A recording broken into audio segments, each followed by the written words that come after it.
Agora eu vou trazer imagens aqui, ó, da audiência que aconteceu na Câmara de Vereadores, audiência do orçamento. E aí, sempre que vai tratar de orçamento, divisão de valores, quem fica com o quê, qual parcela vai para a educação, qual vai para a saúde, sempre tem um debate mais acalorado. E aí o secretário de Planejamento, João Henrique Souza, participou, ao lado da sua equipe, dessa audiência que evidentemente gerou muita discussão, muita questão, inclusive técnica, e bota técnica nisso. Elivaldo Barbosa, você e Paula Sampaio acompanharam esse encontro na Câmara de Vereadores. O relator do orçamento de 2024, Gustavo de Carvalho, garantiu que a proposta orçamentária para 2024 vai sofrer alterações.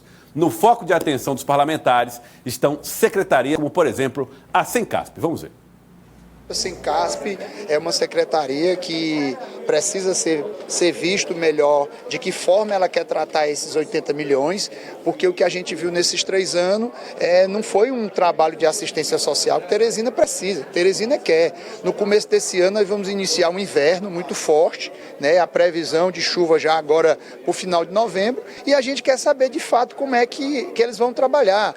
Da mesma forma, nós temos outros secretários que nos procuraram com redução de orçamento, né? E que isso é importante a gente discutir, né? A gente vê hoje secretarias que precisam trabalhar melhor, como são as SAADs, que estão com os orçamentos não igualitários, vamos dizer assim. A gente precisa saber os porquê, trabalhar melhor esse orçamento, pensando na cidade de Teresina. Secretarias importantes que aparentemente são pequenas, como Juventude, Semestre, Sendec, e que elas precisam também ser trabalhado o orçamento. Então nós vamos sim trabalhar o orçamento pensando na cidade de Teresina, e o mais importante, ouvir os vereadores, porque os vereadores têm nos procurado para discutir o orçamento, e nós vamos sentar também semana que vem, ouvindo os vereadores, alguns já nos procuraram, e nós vamos pontuar secretaria por secretaria, vamos colocar todas as ponderações desse orçamento, dos empréstimos, enfim, nós vamos trabalhar dessa vez o orçamento da prefeitura de uma forma mais discutida.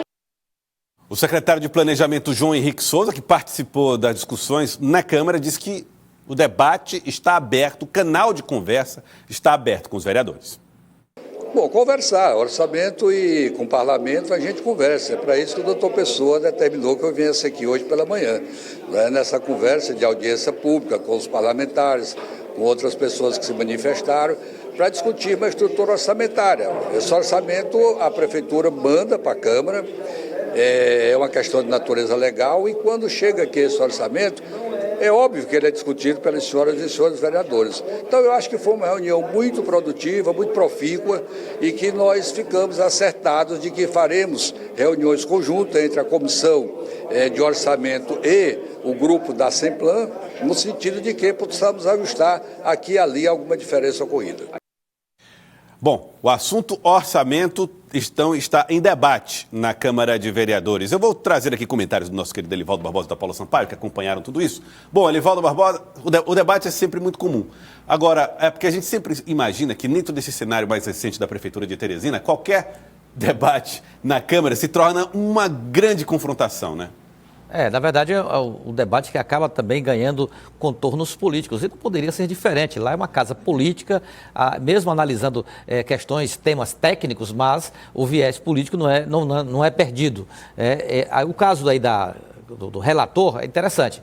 O relator foi escolhido um aliado. À época ele era aliado, o vereador Gustavo de Carvalho, aliado à base do doutor Pessoa, do prefeito, do Palácio da Cidade. E agora ele começa a exercer efetivamente a relatoria como adversário da Prefeitura de Teresina, já que houve esse rompimento. Hoje, inclusive, ele vai anunciar apoio ao petista Fábio Novo. Então ele mudou de lado. Bom, isso vai contaminar a atuação do parlamentar como relator dessa importante matéria? Não, acredito que não. Mas é claro que pontos de vistas começam a ser feitos com mais intensidade em relação à matéria. Por isso o questionamento de Gustavo de Carvalho em relação ao que ele já considera como distorções na proposta orçamentária enviada pela Prefeitura de Teresina. Agora, integrantes na própria base aliada, não é, Paula?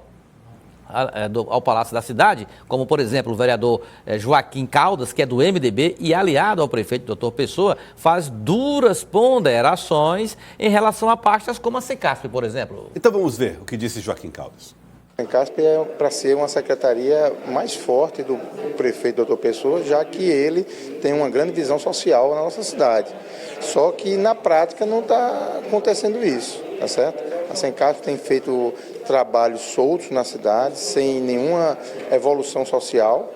E hoje chegou na Câmara a discussão do orçamento, onde ela aumenta em 20 milhões o orçamento dela. Então, a pergunta que eu fiz, eu acho que é pertinente, de saber o que é que nós temos ainda de caixa do orçamento 23 e o porquê de uma evolução de 20 milhões para 24. Pode ter surgido um projeto novo, pode ter surgido uma parceria com o Ministério da Ação Social, que vai precisar de orçamento. Apenas a gente precisa saber o que é que evoluiu para que aumente 21% de orçamento. É uma ameaça aos vereadores, o senhor chegou também a ser duro na crítica, afirmando que era uma espécie de máquina demolidora de vereador. Não, não é uma máquina demolidora de vereadores, porque o vereador ele é um cara que ele trabalha com a comunidade é que elege vereadores. O que acontece é que o secretário da Sencasp se declara candidato a vereador. Então, de certa forma, ele está com uma máquina de 80 milhões para concorrer com a Câmara de Vereadores. Ou seja, Elivaldo, o pessoal está preocupado também com a quantidade de munição que essa arma possui, né? Aí o foco da preocupação dos parlamentares com relação a pastas que é comandada, ou pastas comandadas por futuros candidatos a vagas no parlamento e que tiveram aí os orçamentos turbinados. É o caso da Sencasp. Olha, ele vai turbinar o orçamento da Sencasp e vai concorrer com a gente. Paula. Joelson, esse debate sobre o orçamento, ele é de forma claramente técnica, mas essa questão política, ela também acaba refletindo no andamento dessas discussões. Inclusive, o fato do relator do orçamento, o vereador Gustavo de Carvalho, estar agora como adversário, não é, Elivaldo, da Prefeitura, deve ter reflexo, sim. Inclusive, esse rompimento, eu estava apurando com uma fonte, ele deve ser, inclusive, chancelado já com papel assinado, porque exonerações de cargos que são indicados pelo vereador Gustavo de Carvalho em secretarias como a SAD Norte, a própria SEMEST, devem ser publicadas no Diário Oficial de hoje, já oficializando o rompimento dele aí com a base política do prefeito Doutor Pessoa. E secretarias que devem sofrer alteração nessa fatia do orçamento, por exemplo, ao contrário da Sencasp, como o vereador Joaquim Caldas citou, 80 milhões, né, na fatia do orçamento, a Defesa Civil, que é uma secretaria que até atua junto com a Sencasp, recebeu uma proposta orçamentária de 1 milhão, que é avaliado como muito pouco diante do trabalho que essa pasta exerce em períodos de chuva aqui na capital. Observações aí técnicas também trazidas pela Paula.